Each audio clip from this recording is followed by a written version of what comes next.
Primeiro livro de Samuel, capítulo 13, versículo 7.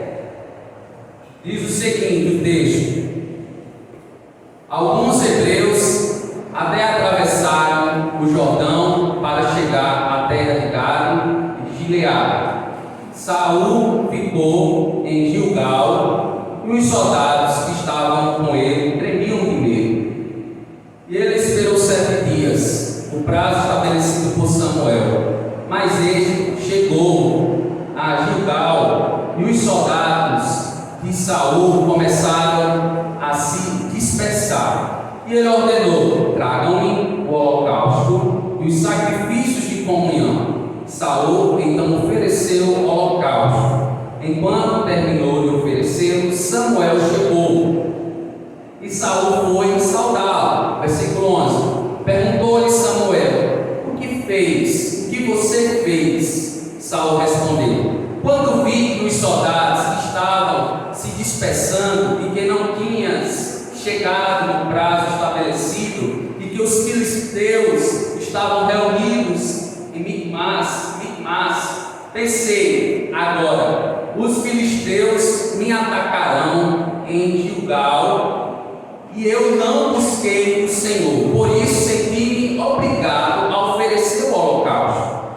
Disse Samuel: você agiu como um tolo, em outras versões como nécio, desobedecendo ao mandamento que o Senhor, o seu Deus, deu a você. Se tivesse obedecido, ele teria estabelecido para sempre o seu reinado sobre Israel. Mas agora o seu reinado não permanecerá. O Senhor procurou um homem segundo o seu coração e o designou líder do seu povo, pois você não obedeceu ao mandamento do Senhor. Continue com a sua Bíblia aberta, curva a sua cabeça nesse momento. Vamos falar com o Senhor mais uma vez. Pai, no nome do teu Filho amado Jesus Cristo, ó Deus, nessa noite, ó Deus, que buscamos Ti, ó Deus, ó Pai, vemos por intermédio da Tua palavra, a Tua palavra, ó Deus, que traz despertamento para a nossa vida, a Tua palavra que gera temor nas nossas vidas, a Tua palavra que traz edificação, consolo, traz confrontamento, para que nós não possamos permanecer no estado que nós estamos, mas que, ó Pai, a partir do momento que nós observamos a Tua palavra, nós somos transformados, nós somos mudados, porque, ó Deus, nós nos arrependemos, e o arrependimento, ó Deus, está para com o nosso coração, ó Deus, e o Senhor não desprezará um coração contrito e quebrantado, que está diante do Teu altar. Em nome de Jesus, que o Senhor, Pai, gere em nós isso, gere em nós as mudanças, as transformações que o Senhor quer, ó Deus, gerar através e por intermédio da Tua palavra. Que o Senhor, Pai, possa estar conosco. Repreendemos qualquer outra presença que não seja a presença do Espírito Santo nesse lugar. Repreendemos, ó Deus, tudo aquilo que gera em nossos corações, ó Pai, frieza, ó Deus, e apatia em relação às Tuas verdades bíblicas, e te pedimos, por amor do Teu Filho Jesus Cristo, que o Teu reino avance no nosso coração e que o Senhor nos conforme à imagem do Teu Filho Jesus Cristo, hoje e para todo sempre, e dizemos amém. Podeis aceitar-se, mantenha sua Bíblia aberta. Certo autor conhecido do nosso tempo disse: eu poderia dar o seguinte título a essa mensagem: a rocha que esmaga. A rocha que esmaga. E certo autor conhecido do nosso tempo disse: estava vendo aqui a tragédia de Capitólio e me veio à mente uma coisa. Havia ali muita gente gritando para as pessoas que estavam nas lanchas: saiam daí, saiam daí. Ficou todo mundo distraído, rindo, tirando fotos. E olha que o tempo estava ruim, chovendo, e mesmo assim foram se arriscar. E assim, melhor dizendo, que eu vejo o mundo hoje, diz ele, esse autor. Muita gente distraída, muitos brincando com o perigo, brincando com o pecado e brincando de ser crente. Estamos brincando e estamos pregando e avisando para as pessoas o que vai acontecer, o que o mundo vai passar, mas a maioria encontra-se distraído, brincando. Começamos o ano de 2022 e aqui eu creio que todos vão concordar, de igual modo o ano de 2020, de forma semelhante o ano de 2021, com tragédias, epidemias, mortes, natureza gemendo a Deus, gritando para a humanidade: voltem-se para mim, arrependam-se dos seus pecados. Enquanto isso, a multidão segue brincando por política, querendo carnaval, lotando os estádios de futebol e, infelizmente, esvaziando as igrejas. A distração continua e a parede de rocha prestes a esmagar a humanidade. Quem tem ouvido, que ouça. Pois bem, os livros de 1º e 2º Samuel, provavelmente não tinha sido escrito por Samuel, mas porque o primeiro livro começa com um extenso relato deste homem, porque nós não podemos categoricamente dizer que foi Samuel que escreveu, mas porque traz um relato da sua história de nascimento, sua infância, sua vida e obra, sendo o último juiz de Israel e o primeiro de uma longa lista de profetas. Além disso, meus irmãos, narrativas desses livros contém a história dos reinados de Saul e de Davi, ambos ungidos pelo sacerdote Samuel. Em outras palavras, meus amados irmãos, o primeiro livro de Samuel descreve Saul e Davi como os dois primeiros reis do reino unido de Israel. O livro ensina que Deus está envolvido em nossa vida e a nossa história. Se nós pudéssemos afirmar algo que é predominantemente a característica do primeiro livro de Samuel, é afirmarmos que Deus ele está envolvido em nossa vida e a nossa história. E diante disso iremos meditar no seguinte tema. Eu quero pensar com os irmãos, à luz das Sagradas Escrituras, a respeito do seguinte tema: a bênção e a maldição estão diante dos homens. Quero que você repita comigo essa temática. Vamos lá? A bênção e a maldição estão diante dos homens. Porque no caso do rei Saul, a gente vai verificar, a gente vai analisar o caso do rei Saul. Ele preferiu a desobediência que o levaria à maldição. Infelizmente, em primeiro lugar, porque ele não se arrependeu. Então percebam aí, esse é o primeiro livro de Samuel, e ele ensina que a obediência traz bênçãos, enquanto que a desobediência leva à desgraça. Em resumo, é isso mesmo que o autor quis contar nessa narrativa. No contexto mais remoto, observe aí o versículo 1, dos versículos 1 a 3, do capítulo 13, o autor disse: Saul tinha 30 anos de idade quando começou a reinar, e reinou sobre Israel 42 anos. Saul escolheu 3.000 homens de Israel, 2.000 ficaram com ele em Micmas e nos montes de Betel, e 1.000 ficaram com Jonatas em Gibeá de Benjamim. O restante dos homens ele mandou de volta, para suas tendas. Jonatas atacou os destacamentos dos filisteus em Gibeá, e os filisteus foram informados disso. Então Saul mandou tocar a trombeta, dizendo que os hebreus fiquem sabendo disso. Desses primeiros 3 versículos, eles, em outras palavras, eles querem nos trazer essa informação que o autor quis nos informar aqui, é que Saul era um homem imprudente. Saul era um homem imprudente porque ele não resolvia as questões da sua vida com cuidado e zelo devido. E fica evidente aqui a pergunta para nós hoje: será que não estamos sendo descuidados com as questões da nossa vida?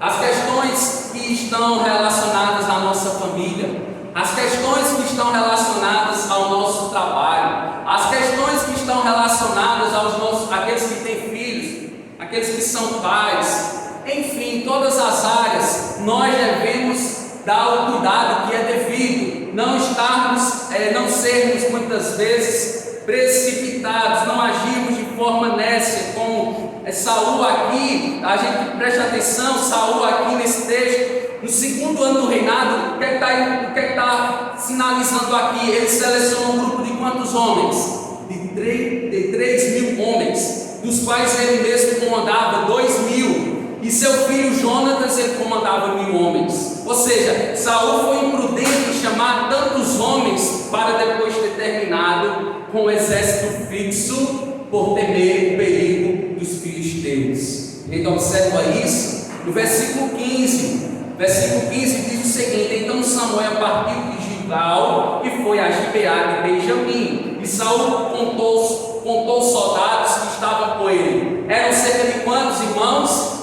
Cerca de 600 soldados. O versículo 15 vai nos dar essa informação. Irmãos, Saul desempregou um corajoso exército. Ele chamou 3.000, deu aí e ficou com 2.000, e deu ao seu filho Jonatas 1.000. E a gente observa que ele formou aquele exército apenas de 600. Isso aqui nos traz algo interessante para nós percebermos, que ele deixou o povo desapercebido. Ele não estava sendo um rei que administrava, que geria o povo com cuidado, com zelo, mas estava gerando, de alguma maneira, despedindo muita gente das suas tendas, e estava gerando uma insegurança no povo. O povo estava desprotegido, e a consequência disso foi em Gilgal. Perceba a consequência disso, versículo 4. Observe aí na sua Bíblia. E todo Israel ouviu a notícia de que Saul tinha atacado o destacamento dos filisteus, atraindo ódio de quem? Dos filisteus sobre Israel. Então os homens foram convocados para se unirem a Saul em Gilgal. Então, dessa forma, Saul não agiu desta maneira com sabedoria, pois não se preparou antecipadamente como um rei cuidadoso e respeitoso para com o povo. O texto diz que o povo ele foi convidado para se unirem a quem? A Saul em Gilgal. No entanto, eu creio que tomaram o caminho contrário, talvez em desacordo com a política de Saul, com medo do poder dos filisteus. E o versículo 5 só vem a confirmar isso que eu estou dizendo o seguinte: os filisteus reuniram-se para lutar contra Israel, com quantos 1.000 carros? 3.000 carros de guerra, 6.000 condutores de carros, e tantos soldados quanto a areia da praia. E eles foram a Micmas, a leste de Bet-Aven, e lá acamparam. Irmãos, segundo alguns estudiosos, os filisteus nunca haviam aparecido em um grupo tão grande e tão temível. É tanto que no versículo 6, perceba o que o versículo 6 vai dizer. Você está acompanhando a leitura? Perceba, para que o irmão esteja entendendo a exposição das Sagradas Escrituras. Então, o versículo 6 vai nos informar quando os soldados de Israel viram que a situação era difícil e que seu exército estava sendo muito pressionado. Esconderam-se aonde? Em cavernas e buracos, entre as rochas, em poços e cisternas. Então era um homem que chamou muitos, um destacamento enorme, mas que no final das contas foram 600. E aí você pode me perguntar, o restante desse povo ficou desprotegido. Então isso quer dizer o seguinte, que ele, além de ser imprudente, ele não era sábio. Ele agiu neciamente, loucamente. E se Saul tivesse pedido o conselho de Deus, não era melhor? Não é verdade? Se ele tivesse consultado o Senhor Deus, isso tinha acontecido, igreja? Isso não tinha acontecido. Mas Saul, ele decidiu por conta própria, segundo a sua inteligência falha, segundo a sua imperícia, segundo uma análise mais cuidadosa dos fatos. E é isso que acontece conosco. Muitas vezes tomamos decisões por nossa conta própria e risco, mas não é isso que Deus quer para nós. Deus quer que nós estejamos apresentando ao Senhor as nossas vidas, as nossas tomadas de decisões, para que a gente possa acertar o alvo, para que nós não possamos agir como Saul ele agiu. Antes de provocar os filisteus daquela maneira, ele e seu povo poderiam ter enfrentado melhor este problema que Saul tinha trazido por sua insensatez. Agora observe aí o versículo 7.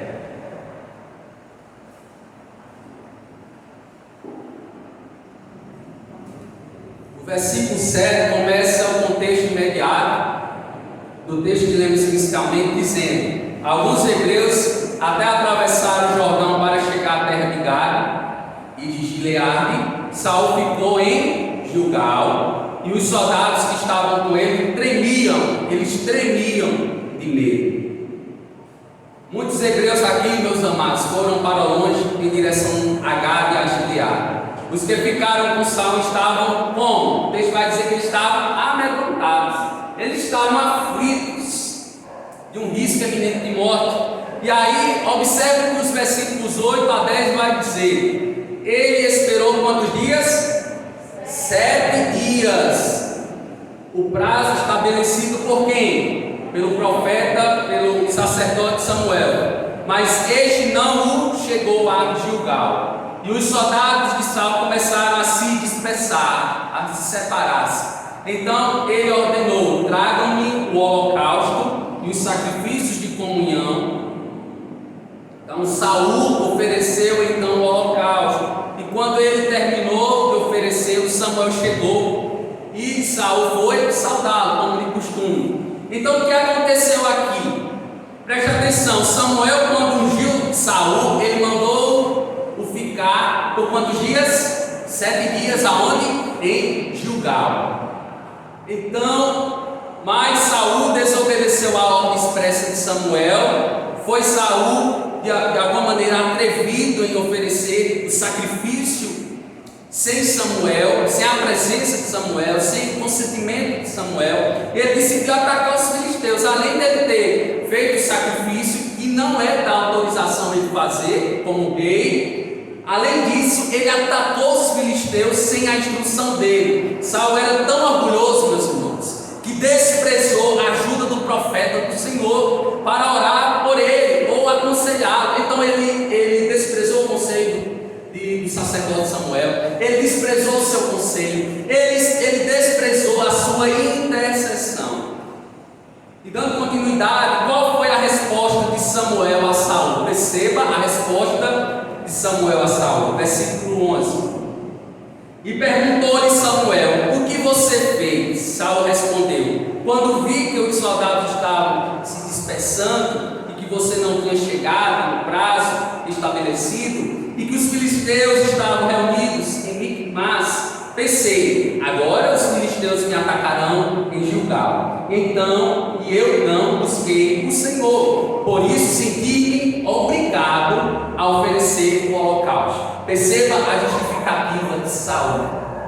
Perceba como ele foi sorrateiro na sua resposta e procurando de alguma maneira se esquivar do que ele tinha feito de errado, em desobediência à palavra, em desobediência ao mandamento do Senhor. Irmãos, Saul foi acusado aqui de desobediência, e ele quis se justificar com Samuel, dizendo: foi por causa disso, foi por causa daquilo. Ele não mostrou qualquer sinal de arrependimento. É isso que a gente observa no texto, de forma explícita. Ele não, de maneira nenhuma, ele mostra um sinal, ele manifesta algum sinal de arrependimento. Mas perceba a justificativa dele. Olhe para o texto, perceba como foi que ele se justificou: com uma autorreligiosidade pagã, uma preocupação falsa, podemos dizer assim, em outras palavras. E é como se ele tivesse dito assim para Samuel: mas Samuel, eu não poderia atacar os filisteus sem antes, por meio da oração e sacrifício, uma tentativa, meus irmãos, falida, colocar Deus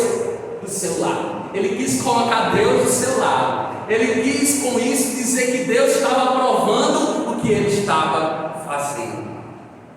Mas houve uma consequência, meus irmãos, para essa desobediência de Saul, porque o pecado ele gera morte. O salário do pecado é a morte, mas o dom gratuito é mediante o poder que opera através de Cristo, colocando fé em corações, fé salvífica, que corações correspondem, corações são regenerados pelo Espírito Santo.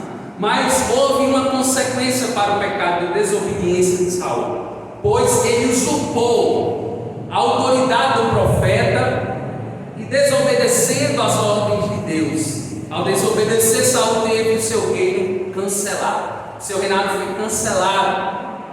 Irmãos, se a gente observar, porque Romanos 13 ele vai dar para a gente um ensinamento sobre os magistrados, sobre as autoridades, que o Senhor, como autoridade máxima, como cabeça da humanidade, o Senhor que é conhecidamente como Rei dos Reis e Senhor dos Senhores. Apocalipse capítulo 1, versículo 5 vai dizer que Deus deu a Jesus o título de soberano, de chefe dos reis da terra.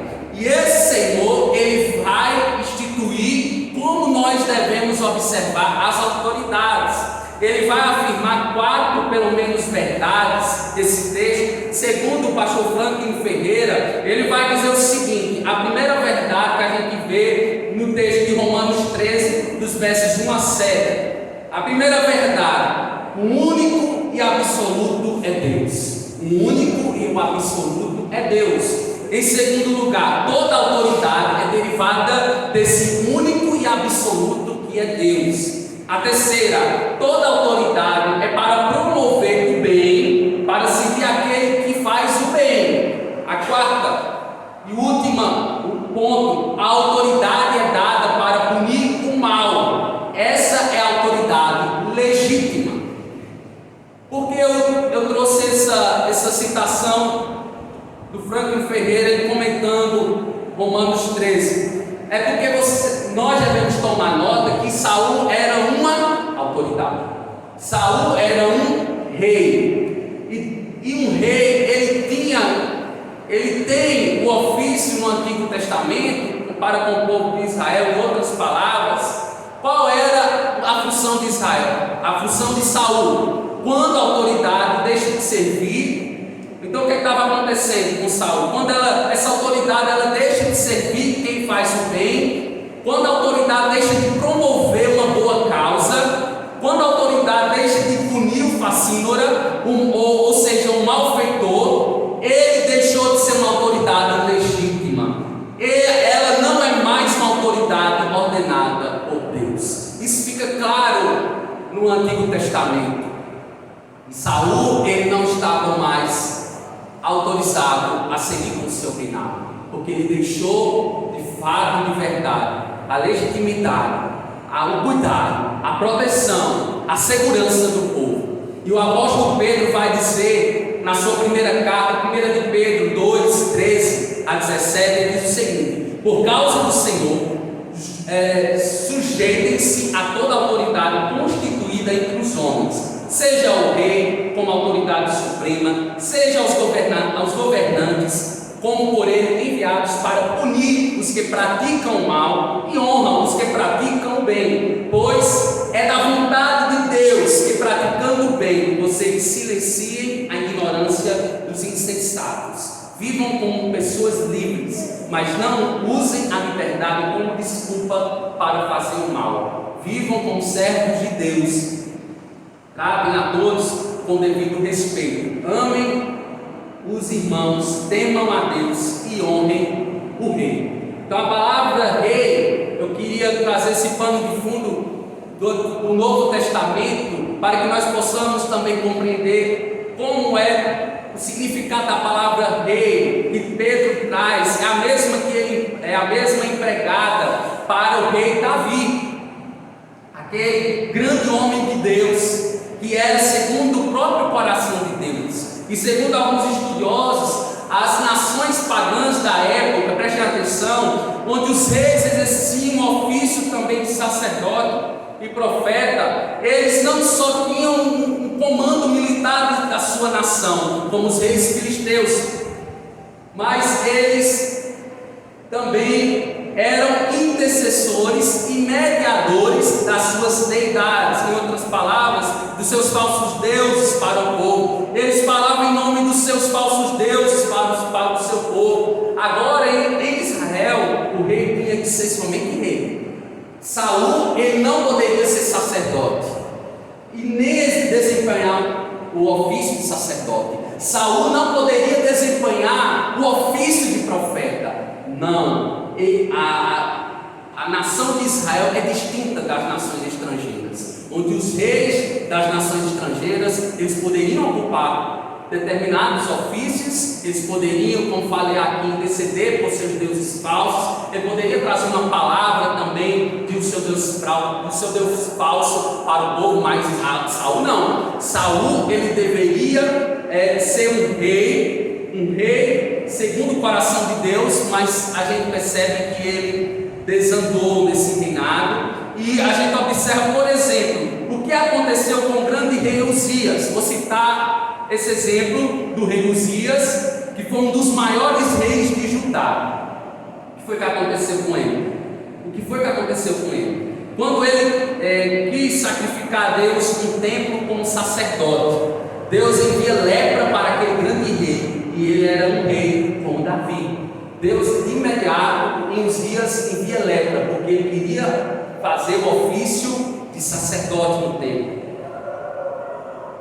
A gente observa que Deus, ele institui os seus decretos, e os reis do Antigo Testamento, eles deveriam estar observando atentamente o mandamento do Senhor. E porque a gente pode perguntar, você pode me perguntar, mas pastor, por que Deus tira a bênção de Saul e manda um espírito mau se aproximar de Saul? Porque 2 vezes, meus amados, Saul, ele desobedeceu ao Senhor. A ordem de exterminar, por exemplo, os amalequitas, capítulo 15, é que 2 vezes ele desobedeceu ao Senhor arrogantemente, tentando ser sacerdote no lugar de Samuel. Por isso que Samuel falou para ele: agora é retirado o reino das tuas mãos, para ser dado a outro. Estamos refletindo, a bênção e a maldição estão diante dos homens, porque no caso de Saul, ele preferiu a desobediência que o levaria à maldição. Em primeiro lugar, vimos porque ele não se arrependeu. Em segundo lugar, porque ele não atentou para o mandamento do Senhor.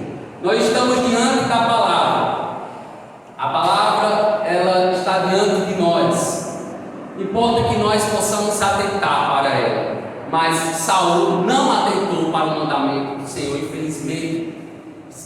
Diante de alguns estudiosos, a migração de aves é um exemplo das providências de Deus em favor de melhores condições de vida e abastecimento. Calcula-se que uns 10 bilhões de pássaros se envolvam em voos migratórios. Aqui estão alguns exemplos notáveis. Um exemplo notável desses pássaros que estão migrando é o exemplo do maçarico do Alasca.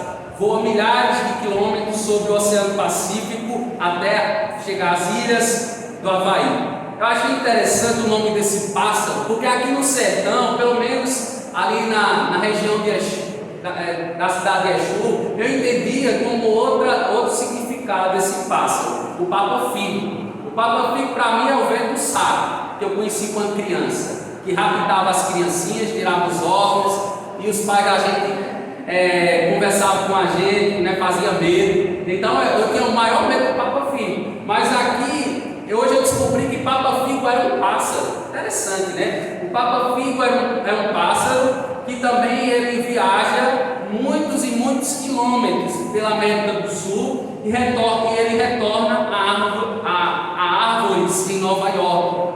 Uma espécie de outro pássaro, ele cobre os 5.600 quilômetros da Ásia da Ásia Central até a África Central. A andorinha, por exemplo, do Ártico tem uma dos mais longos padrões de migração entre as aves e voa no círculo ártico até a Antártica ao fim do verão. Uma distância, percebam, 17 mil quilômetros de voo. É impressionante, né? Retoma o voo da Antártica ao Ártico na primavera seguinte, gastando aproximadamente 2 meses em cada viagem. Isso é fenomenal, isso é fantástico. Um pássaro que viaja 2 meses, uma migração para buscar alimento, água, para também o ato do acasalamento também, para que haja uma maior expansão da vida animal na terra. Isso é impressionante.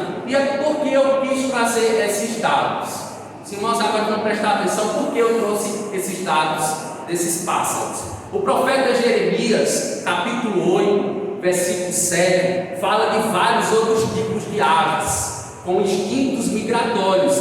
Diz ele: até a cegonha no céu conhece as estações que lhe estão determinadas, e a pomba, a andorinha e o tordo observam a época de sua migração, mas o meu povo não conhece o mandamento do Senhor.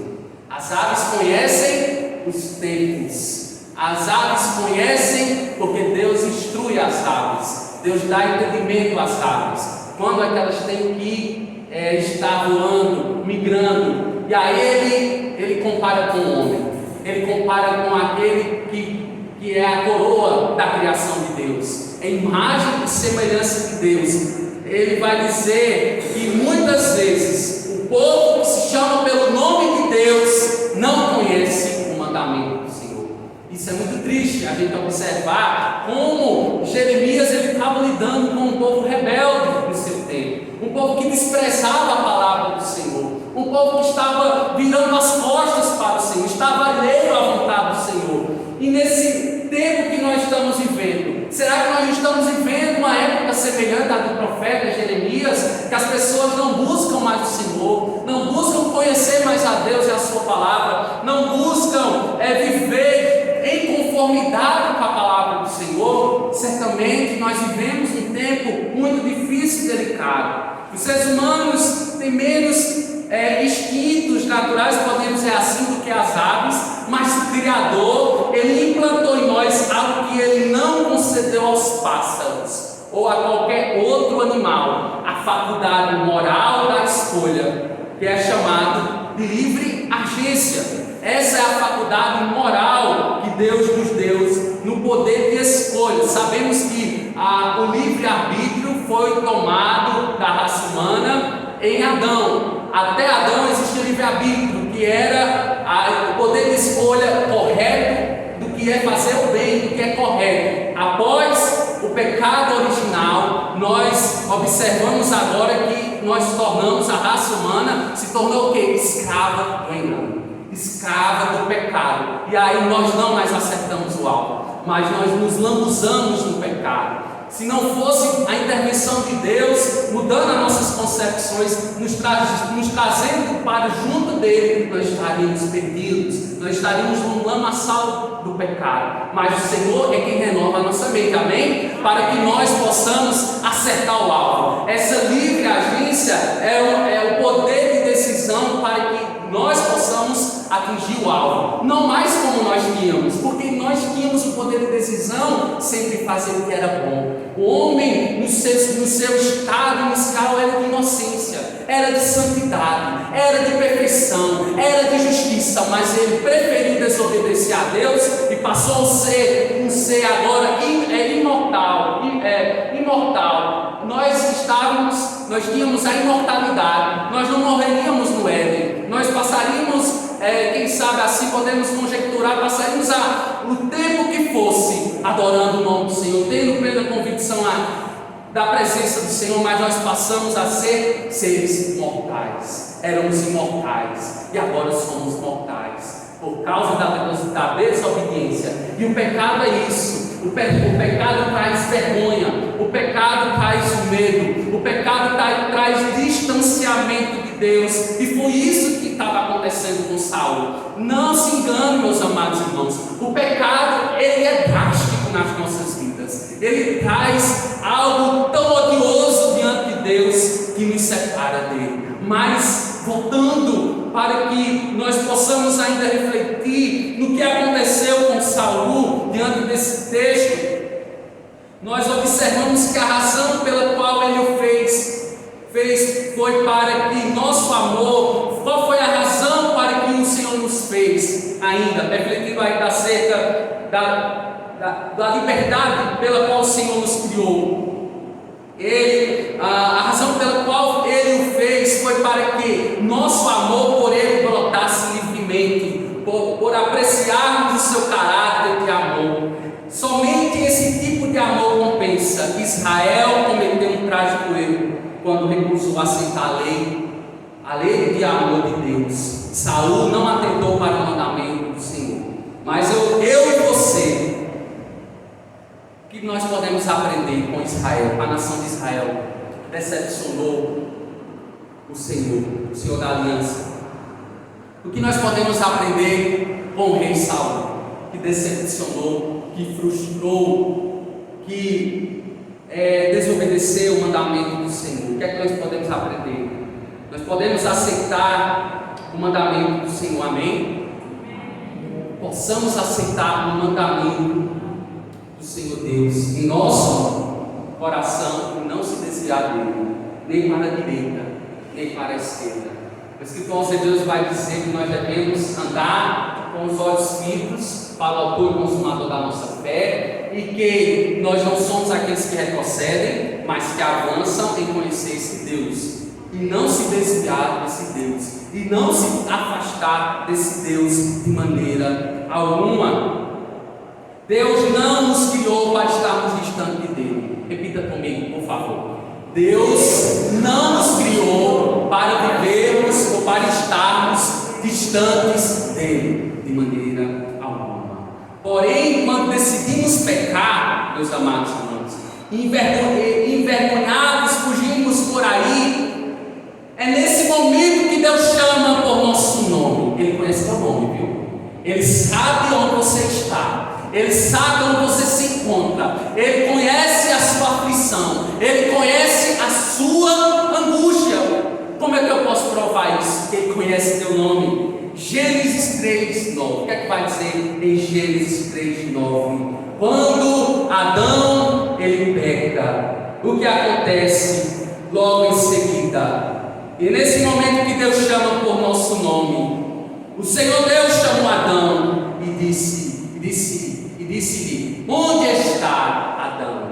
Ele procura-nos ainda hoje, porque nós estamos ainda nesse processo de santificação e nós podemos pecar, nós podemos envergonhar o Evangelho. Nós estamos diante de um mundo que caminha a passos largos para uma destruição moral, espiritual, em todas as vertentes, meu amado irmão. Mas eu quero te dizer que o nosso Deus é soberano em todas as vertentes. Ele está sentado no alto do sublime trono. Ele observa a raça humana. Ele observa as catástrofes que estão acontecendo. E eu digo, tudo está culminando. É o princípio das dores. São sinais, são situações que nós observamos que aproxima, que o nosso Senhor se aproxima para julgar com seu cetro de equidade e de justiça, porque Ele vem poderoso, e agora ele não estará vindo mais como ovelha muda perante os seus tosqueadores, mas Ele virá como Cordeiro de Deus. Ele virá como cavaleiro que vem a cavalgar, destruindo principados e potestades de forma final e de forma última. É esse Deus que eu creio. E eu creio que esse Deus, que nós não seremos abalados se nós firmarmos os nossos pés, se nós vivermos o Evangelho. Ele não nos desamparará. Observe algo que o versículo 13 vai nos dizer ainda. Versículo 13. Disse Samuel: desobedecendo ao mandamento que o Senhor, seu Deus, lhe deu. Se você tivesse obedecido, Ele teria estabelecido para sempre o seu reinado sobre Israel. A expressão aqui hebraica, né, procedeu neciamente, ou agiu como tolo, subtende o fracasso tanto intelectual quanto moral. Nesse contexto, Saul ele transgrediu, melhor dizendo, ao oferecer sacrifícios pela sua própria autoridade. Ele não tinha essa autoridade, mas ele usurpou essa autoridade. Eu digo a você, tenha cuidado naquilo que Deus te dá para você fazer, e você de alguma maneira tenta, compactuar com algo que não foi algo que Deus te deu, compactuar com aquilo que Deus não mostrou na sua palavra, para que você possa se comunicar, para que você esteja conectado, ligado. Há muitas coisas nesse mundo que nós, como cristãos e evangélicos, nós não devemos compactuar, nós não devemos dar as mãos, nós não devemos fazer parceria, mas nós devemos estar distantes de coisas que desagradam a Deus. Então Saul, ele compactuou com a sua própria natureza, usurpando aquela autoridade que não era dela, não era dele, de sacerdote. Observe aí o versículo 14. Alguém pode ler para mim, por favor, versículo 14. Porém agora não subestimar o teu reino, já tem buscado o Senhor para si um homem segundo o seu coração, e já tem ordenado ao Senhor que seja chefe sobre o seu povo, porquanto não guardaste o que o Senhor te ordenou. Aqui as esperanças de Saul, elas foram por água abaixo, meus irmãos. Ele tinha tudo para estabelecer um reinado mais sólido, mais duradouro. Ele tinha tudo, mas tudo foi desfeito por causa do seu pecado de rebeldia, de desobediência. Se o irmão puder abra aí sua Bíblia em primeiro livro de Samuel 15. É só você passar umas folhas, versículo 22 e 23. A gente vê que Saul, ele desobedeceu quando o mesmo recebeu uma ordem expressa. Ele recebeu uma ordem expressa do Senhor. Mais uma vez, ele deveria passar a fita da espada ao povo amalequita. É o contexto desse texto aí. Mas perceba o que Saul, qual a resposta de Samuel para Saul. Primeiro livro de Samuel 15, versículo 22. Samuel, porém, respondeu: acaso tem o Senhor tanto prazer em holocaustos e em sacrifícios, quando em que se obedeça a sua palavra?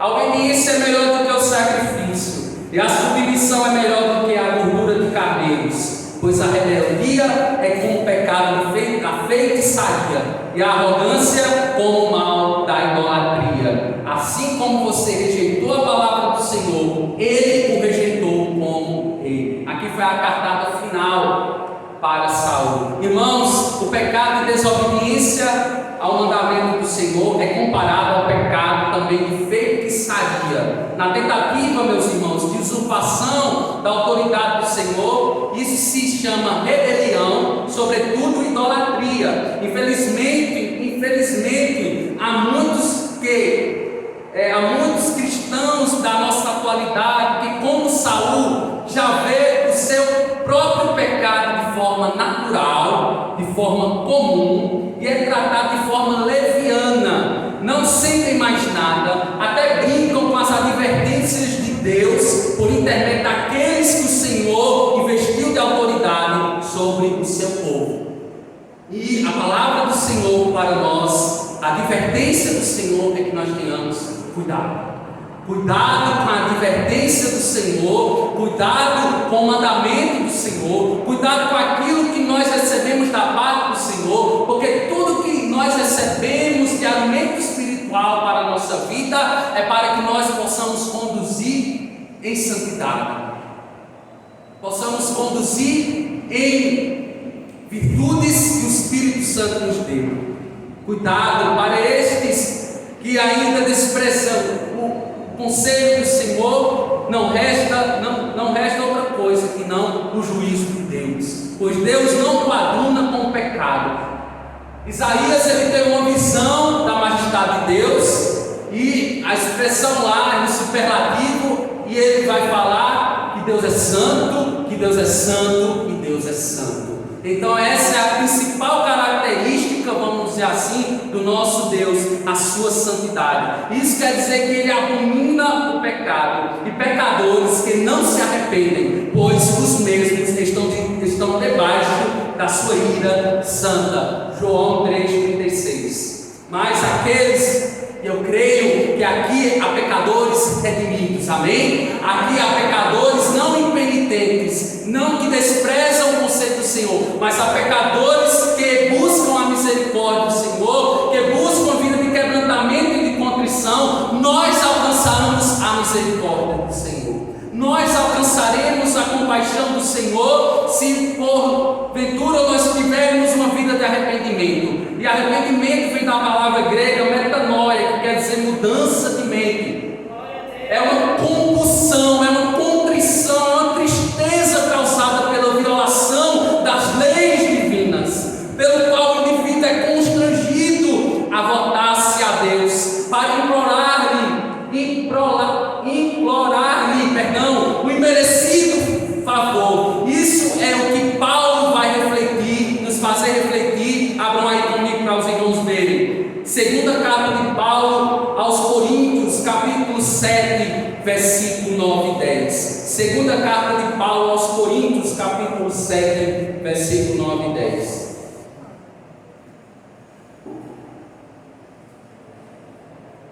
Dizendo: a tristeza segundo Deus produz um arrependimento que leva à salvação e não ao remorso, mas a tristeza segundo o mundo produz morte. Vejam o que esta tristeza segundo Deus produz em vocês: que dedicação, que desculpas, que indignação, que temor, que saudade, que preocupação, que desejo de ver a justiça sendo feita. Em tudo vocês se mostrarão inocentes a esse respeito. Então que nosso arrependimento venha gerar em nós a cada dia temor, reverência, saudade dos primeiros anos no Evangelho, que o amor de Deus ele nos encobria de uma tal maneira que nós éramos envolvidos por este amor a praticar as boas obras, as obras de justiça entre os homens. E que Deus nos ajude.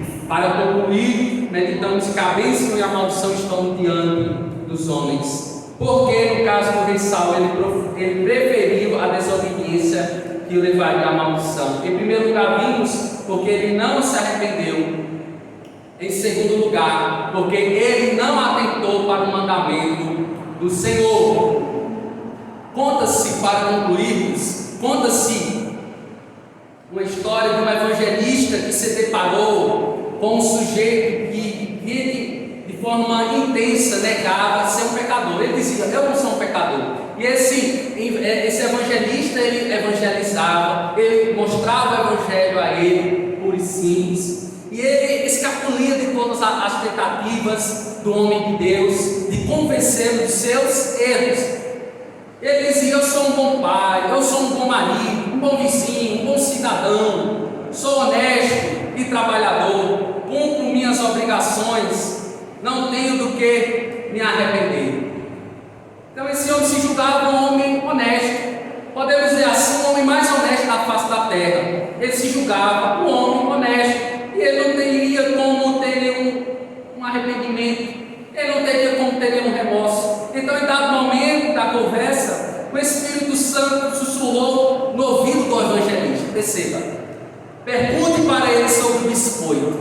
Aí, assustado, em pensamento, o crente questionou o Espírito Santo: biscoito?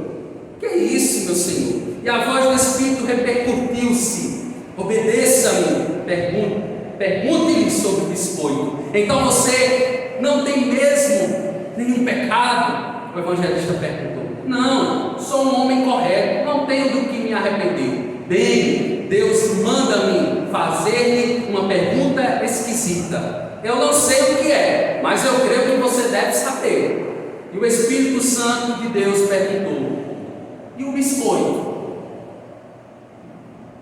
Aquele homem é como se ele tivesse levado uma facada no estômago. Ele reagiu de forma tão estranha com aquela pergunta. O homem se contraiu todo, ele lacrimejou, ele chorou abundante, correram do seu rosto lágrimas, ele começou a soluçar. Biscoito? Que biscoito? E o evangelista repetiu a pergunta. E o homem levou outro choque, meus irmãos, ainda maior, e ele soluçava mais ainda. Que biscoito, que biscoito? Ele questionava, ele perguntava àquele homem. Depois que conseguiu se acalmar, contou para o evangelista que quando ele era criança, a sua família era muito pobre e sua mãe mantinha os biscoitos à chave, pois a provisão devia durar um mês inteiro, mas ele não sabia onde a mãe escondia a chave e o pegava escondido, comia os biscoitos e colocava no lugar o depósito, o recipiente dos biscoitos. Um dia, desconfiada, sua mãe reuniu os filhos e os apertou, tentando descobrir o que estava acontecendo. Seus irmãos juraram para ela, com lágrimas, que não tinham nada a ver com isso. E ele não só negava ter sido autor do roubo, como ainda acusava seus irmãos. Aqui é a síndrome de Adão, Ele acusava ainda aqueles que estavam ao seu entorno, acusava seus irmãos e os xingava de falsos e fingidos. Anos depois, sua mãe veio a falecer e ele nunca teve coragem de confessar o seu pecado, até aquele